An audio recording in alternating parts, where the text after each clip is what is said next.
اعوذ باللہ من الشیطان الرجیم بسم اللہ الرحمن الرحیم۔ بیوی سے مباشرت یعنی ہم بستری سے متعلق کچھ باتیں آپ کے سامنے پیش کرنے جا رہا ہوں۔ محترم بھائیوں اور دوستو، بیوی کے ساتھ کثرت سے ہم بستری کرنا، شریعت نے بیوی سے ہم بستری کرنے میں کوئی حد مقرر نہیں کی، لیکن غذائیں خالص نہ ہونے کی وجہ سے بیوی کے ساتھ کثرت سے ہم بستری کرنا انسان کی جوانی کو بہت جلد ختم کر دیتا ہے۔ ایک مرتبہ ہم بستری کرنے سے منی کی کثیر مقدار خارج ہو جاتی ہے اور منی کی تیاری میں اچھی غذا کا کثیر حصہ خرچ ہوتا ہے، تو اسی طرح اچھی غذا کی ایک بہت بڑی مقدار ایک مرتبہ ہم بستری کرنے میں چلی جاتی ہے، جس کی وجہ سے صحت پر بہت برا اثر پڑ سکتا ہے اور بعد میں مختلف بیماریوں کا شکار بھی ہوا جا سکتا ہے۔ ان میں سے ایک اہم بیماری سرعت انزال ہے، اور آدمی جہاں سرعت انزال کے مریض میں مبتلا ہوتا ہوگا تو بیوی سے ہم بستری کی لذت اور اس کے لطف میں کمی ہوگی، اور عورت کی تسکین نہ کر پانے پر آپس میں رنجش شروع ہو جائے گی۔ مزید یہ کہ کثرت انداز سے مادہ کمزور اور پتلا ہوتا چلا جاتا ہے، جس کا اثر اولاد پر بھی پڑے گا کہ وہ کمزور اور ضعیف الخلقت پیدا ہوگی۔ محترم بھائیوں اور بہنوں، نبی اکرم صلی اللہ علیہ وآلہ وسلم کے آزاد کردہ غلام ثوبان رضی اللہ عنہ نے انہیں یہ حدیث سنائی، کہا میں رسول اللہ صلی اللہ علیہ وآلہ وسلم کے پاس کھڑا تھا کہ ایک یہودی عالم حبر آپ کے پاس آیا اور کہا، اے محمد آپ پر سلام ہو، میں نے اس کو اتنے زور سے دھکا دیا کہ وہ گرتے گرتے بچا۔ اس نے کہا، مجھے دھکا کیوں دیتے ہو؟ میں نے کہا، تم یا رسول اللہ نہیں کہہ سکتے؟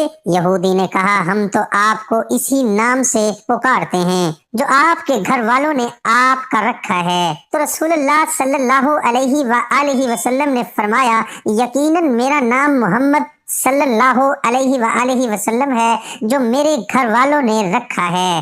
یہودی بولا، میں آپ سے پوچھنے آیا ہوں، رسول اللہ صلی اللہ علیہ وآلہ وسلم نے اسے فرمایا کہ اگر میں تمہیں کچھ بتاؤں گا تو کیا تمہیں اس سے فائدہ ہوگا؟ اس نے کہا، میں اپنے دونوں کانوں سے توجہ سے سنوں گا۔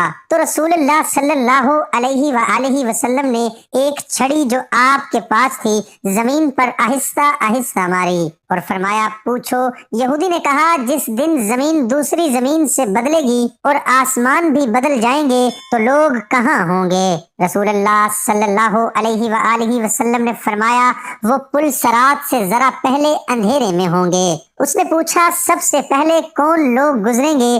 آپ نے فرمایا، فقراء مہاجرین۔ یہودی نے پوچھا، وہ جنت میں داخل ہوں گے تو ان کو کیا پیش کیا جائے گا؟ تو آپ نے فرمایا، مچھلی کے جگر کا زائد حصہ۔ اس نے کہا، اس کے بعد ان کا کھانا کیا ہوگا؟ آپ نے فرمایا، ان کے لیے جنت کا وہ بیل ذبح کیا جائے گا جو اس کے اطراف میں چرتا پھرتا ہے۔ اس نے کہا، اس کھانے پر ان کا مشروب کیا ہوگا؟ آپ نے فرمایا، اس جنت کے سلسبیل نامی چشمے سے۔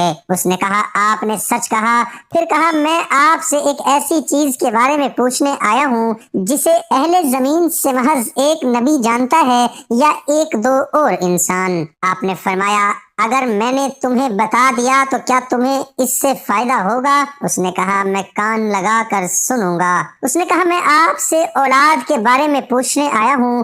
آپ نے فرمایا، مرد کا پانی سفید ہوتا ہے اور عورت کا پانی زرد۔ جب دونوں ملتے ہیں اور مرد کا مادہ منویہ عورت کی منی پر غالب آ جاتا ہے تو اللہ کے حکم سے دونوں کے ہاں بیٹا پیدا ہوتا ہے، اور جب عورت کی منی مرد کی منی پر غالب آ جاتی ہے تو اللہ عز و جل کے حکم سے دونوں کے ہاں بیٹی پیدا ہوتی ہے۔ یہودی نے کہا، آپ نے واقعی صحیح فرمایا اور آپ یقیناً نبی ہیں۔ پھر وہ پلٹ کر چلا گیا۔ رسول اللہ صلی اللہ علیہ وآلہ وسلم نے فرمایا، اس نے مجھ سے جس چیز کے بارے میں سوال کیا اس وقت تک مجھے اس میں سے کسی چیز کا علم نہ تھا، حتیٰ کہ اللہ تعالیٰ نے مجھے اس کا علم عطا کر دیا۔ محترم بھائیوں، رسول اللہ صلی اللہ علیہ وآلہ وسلم سے عزل کے بارے میں سوال کیا گیا آپ صلی اللہ علیہ وآلہ وسلم نے فرمایا ہر پانی منی کے قطرے سے بچہ پیدا نہیں ہوتا، اور جب اللہ تعالیٰ کسی چیز کو پیدا کرنے کا ارادہ فرما لیتا ہے تو اسے کوئی چیز روک نہیں سکتی۔ دعا ہے کہ اللہ تعالیٰ ہم سب کو شریعت کے مطابق ہم بستری کرنے کی توفیق عطا فرمائے۔ یا اللہ ہم سب کی کمی پیشیاں معاف فرما۔ یا رب العالمین جو بے اولاد ہیں ان کو نرینہ اولاد عطا فرما، جو تنگ دست ہیں ان کی تنگ دستی دور فرما، جو رزق کی وجہ سے پریشان ہیں ان کو حلال رزق وافر مقدار میں عطا فرما۔ یا ارحم الراحمین جو گھر کی پریشانی میں مبتلا ہے ان کی پریشانی دور فرما، جو کام کی وجہ سے پریشان ہیں ان کا اچھا کام لگا دے۔